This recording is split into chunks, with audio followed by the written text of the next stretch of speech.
Hi guys, welcome to Ayush maths. मैं आयुष आप सबका अपने चैनल आयुष मैथ्स पे स्वागत करता हूं। दोस्तों, हम सब आपको पता है इस चैनल पर कंटिन्यू कर रहे हैं साधारण ब्याज, उसमें पढ़ रहे हैं। लेकिन कुछ ऐसे सवाल जैसा कि आप स्क्रीन पर देख पा रहे हैं, कुछ बच्चों की समस्याएं हैं कि सर कुछ बड़े सवाल जो टाइम पर नहीं लिख पाते, आप उनको एक एक छोटी छोटी वीडियो बना करके उनको भेज दिया करें, उनको बता दिया करें कि इनको जल्दी लगाने के क्या तरीके हो सकते हैं। तो उसी की कड़ी में आज से आपको एक दो सवाल ऐसे मिलने वाले जो बहुत बड़े लेवल के होंगे या जिनको टाइम पर आप नहीं लगा पाते, उनको हम शॉर्ट तरीके से कैसे लगाएंगे, क्या उनके कॉन्सेप्ट हो सकते हैं, इस चीज़ को आपको बताने की कोशिश करेंगे। ओके, तो आप भी अगर आपका कोई सवाल ऐसा फंसता है या रुकता है तो आप सवाल भेजें और आपको भी बेहतर तरीके बताए जाएंगे ऐसे सवालों के।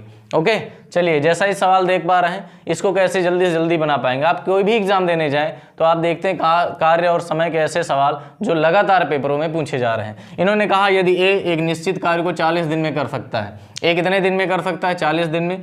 बी जो है ए से 66.2/3% कम कुशल है। कितना? 66.2। अब आप देखें यहाँ से हमें इफिशियंसी मिल जाएगी किसकी? ए और बी की। किसकी मिल जाएगी? ए और बी की। इन्होंने कहा कि बी जो है ए से 66.2/3%। अब आपको पता होगा जब आप परसेंटेज पढ़ते हैं कि 66.2/3% की फ्रैक्शन वैल्यू होती है 2/3, यानी 2/3 आपकी क्षमता कम है। किसकी? बी की। अगर 2/3 कम है तो इस बात का मतलब है कि अगर ए की क्षमता 3 है तो उसमें 2 कम है आपका बी, यानी उसकी क्षमता कितनी होगी? 1 होगी। तो यहाँ से आपको इफिशियंसी यानी क्षमता का अनुपात मिल जाता है ए और बी का।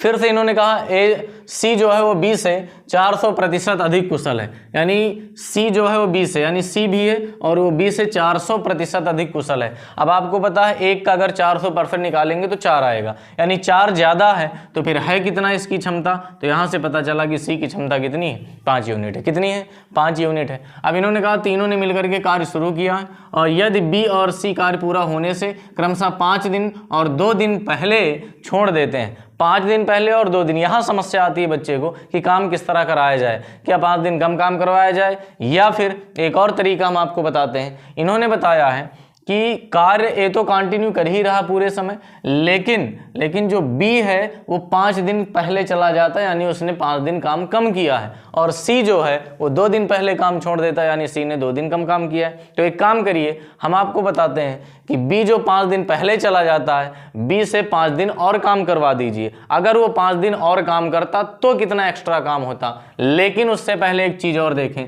कि टोटल काम हमें यहाँ से मिल रहा है।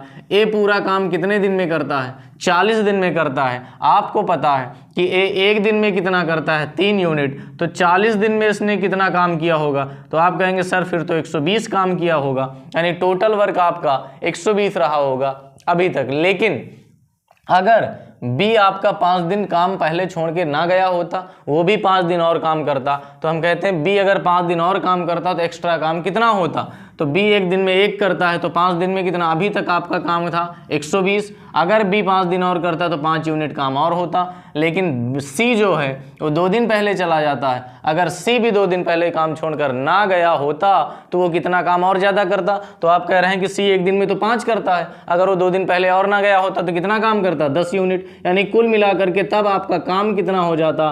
तो आप कहते सर फिर तो 135 यूनिट काम। यानी अब इस बात का मतलब है कि अब तो तीनों ने शुरू से काम अंत तक कर डाला और कितने यूनिट काम किया? 135। अगर 135 यूनिट काम तीनों से करवाएं हम, ए बी और सी से, तो आप कहेंगे सर ए बी सी अगर तीनों लग जाएं तो एक दिन में काम कितना करते हैं? 9 यूनिट। और इस हिसाब से काम चलेगा कितने दिन? 15 दिन। और आपका option number C is correct.